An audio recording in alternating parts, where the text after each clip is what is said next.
Сәлем достар, біз сіздермен ұлттық бірыңғай тестке арналған есептердің шығару жолын қарастырудамыз. Бізде бірінші есебіміз берілген өрнектің x-тің орнына 1,5-ті қойғандағы мәнін табуымыз қажет. Олай болса, берілген өрнекті 24x квадрат минус 2, енді екі жақшаның ішін көбейтіп ашамын және алдындағы минус таңбасын ескеремін. Минус 3x'ті 8x'ке көбейтсем минус 24x квадрат. Минус 3x'ті плюс 2-ге көбейтсем минус 6x. Минус 4, және алдында минус бар, плюс 4. Плюс 4-ті 8-ге көбейтсем плюс 32x. Және мен плюс 4-ті 2-ге көбейтсем 8-ге тең. Тең болады. Енді ұқсас мүшелерін ықшамдасақ, 24x квадрат минус 24x квадрат. Яғни таңбалары, коэффициенттерінің таңбалары қарама-қарсы болғандықтан, бұл өрнектің мәні 0-ге тең. Келесі екінші ұқсас мүшесі минус 6 және плюс 32x. 32-ден 6-ны азайтамыз, үлкен таңбасын қоямыз. 32-ден 6-ны азайтсақ, 26x-ке тең. Бос мүше минус 2 және плюс 8. Минус 2-ге плюс 8-ді қосатын болсақ, плюс 6-ға тең. Яғни үлкеннен кіші азайтылады, мәні 6-ға тең. Олай болса, бұл өрнектің ықшамдалған түрі 26x қосылған 6-ға тең. Енді x-тің орнына 1,5-ті қоямыз. Сонда 26 көбейтілген 1,5 қосылған 6. Тең 26-ны көбейтеміз, 1,2-ден 1-ге қосамыз 6. Бұл дегеніміз 26-ны көбейт 2-ден 3-ге деген сөз. Яғни 1,2-ден 1 дегеніміз 2-ден 3-ге тең қосылған 6.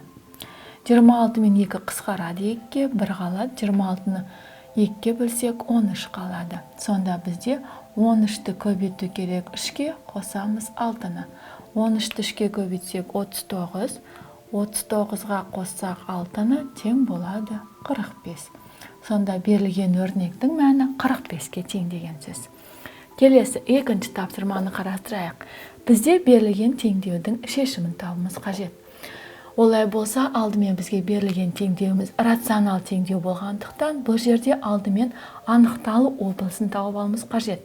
Анықталу облысы бөлшектің бөлімі 0-ге тең болмау қажет. Олай болса, бөлімдегі x-тің өзі тең болмау керек 0-ге, және x плюс 4 өрнегіден 0-ге тең болмау керек. Сонда екінші теңдеуден x тең болмау керек минус 4-ге. Сонда бұл өрнектің, яғни рационал өрнектің анықталу облысы минус шексіздіктен минус 4-ге дейін, және минус 4-ден 0-ге дейін, және 0-ден плюс шексіздікке дейін.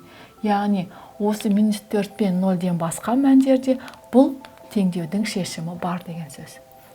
Олай болса, берілген теңдеуіміз бөлшек болғандықтан, пропорцияның қасиеті бойынша x минус 4-ті x плюс 4-ке көбейтеміз, ал x-ті көбейтеміз 2x плюс 10-ға. Сонда x минус 4-ті көбейтеміз, x плюс 4-ке теңестіреміз, x-ті көбейтеміз 2x плюс 10-ға. Ал жақшаны көбейтіп ашсақ, x квадрат плюс 4x минус 4x плюс минус 16. Тең болады 2x квадрат плюс 10x-ке. Енді ортадағы 4x пен минус 4x жойылып кетеді. Қалады x квадрат минус 16. Олай болса, теңдіктің екінші бөлігін барлығын бергі жаққа қарама-қарсы таңбамен шығарамыз. Сонда минус 2x квадрат минус 10x тең болады 0-ге. Енді осы жерде ұқсас мүшелерін біріктіреміз.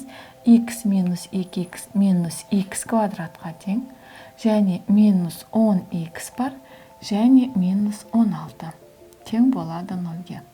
Барлығын минус 1-ге көбейтсек, таңбамыз барлығы плюске ауысады.